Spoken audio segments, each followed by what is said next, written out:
You know, as we're speaking right now on Mysteries of the Superstition Mountains, there is a huge fire going on in that wilderness area, the 5th largest in the history of Arizona, and that's a pretty big deal. It has been going on now for the better part of 2 weeks. Well, Larry, about 2 weeks? almost a month. A month, okay. Well, see, the fire has been going on for a month behind the mountain there. And it spread a lot of it all the way up to Roosevelt Lake, which is the 2nd largest lake in Arizona after Lake Powell. And so this is how far it's gone. And Roosevelt Lake is not right next to the Superstition Mountains. No. You'd have Canyon Lake and Apache Lake, which are also closed. This is a bad time of year for those places to be closed in the middle of the summer. But we don't know exactly how the fire started. We were told to begin with that it was man-made, or to be PC, person-made, you know.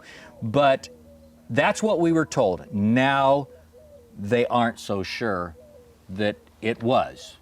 Whatever happened up there, when you are camping, you need to make sure, if you're going to have a fire out there, that is like just, you know, setting fire to a can of gasoline at times out there.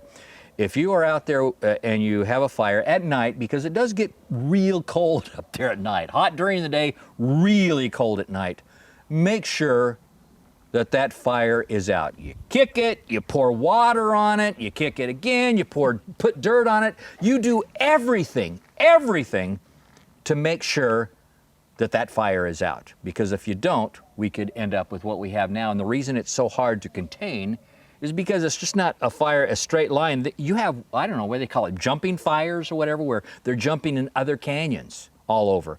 And they're having a hard time containing it.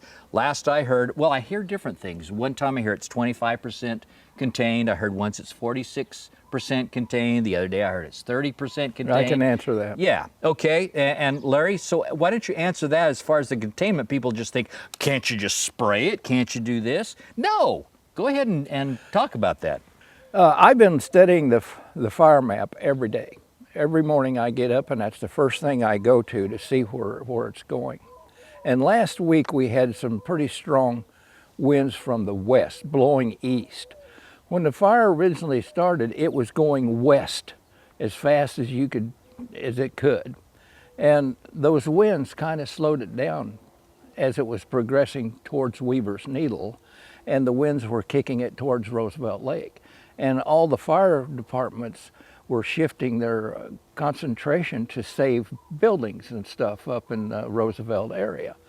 And the wind was either going directly east or northeast from the southwest all last week, and that's why it was spreading up towards Roosevelt. But I was mainly concerned in watching the map where Weaver's Needle is. What Dutch hunters consider the heart of the legend. And it is. Yeah. It is. The heart of the legend is Blacktop Mesa, Bluff Springs Mountain, Weaver's Needle, and the Three Red Hills. Needle Canyon.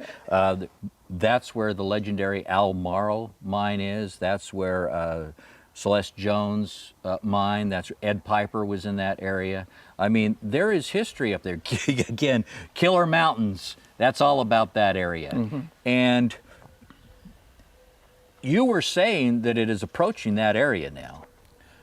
And if not in that area as we're talking, it has already been, I believe, to Angels Springs and mm-hmm. Rogers Trough. Mm-hmm. So I'm not even sure, maybe you are, what the ruins up there are like now. Did it destroy? I heard that it was destroying the ruins up there.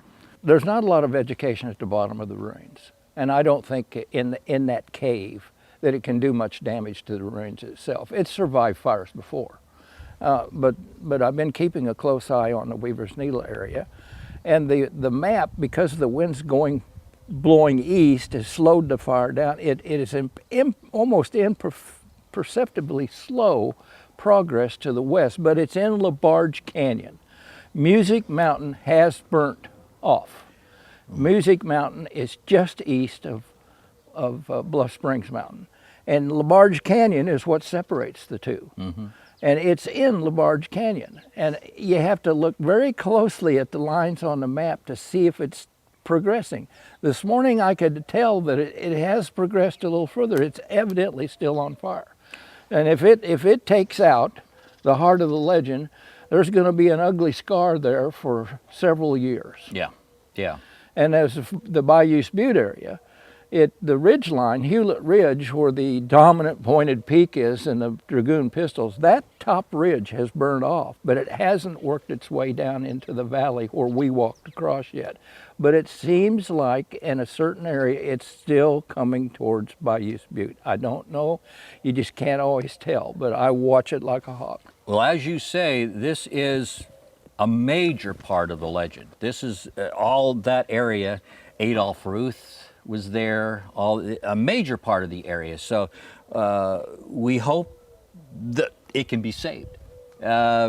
Nevertheless, the Superstition Mountains are never going to die. They're going to come back, and people will be going up there and hiking, and we'll be up there and presenting more shows, specifically a show on the fire itself. But we don't have enough information to talk about it right now. I'm sure Dave's probably going to include some of the things about it in this show.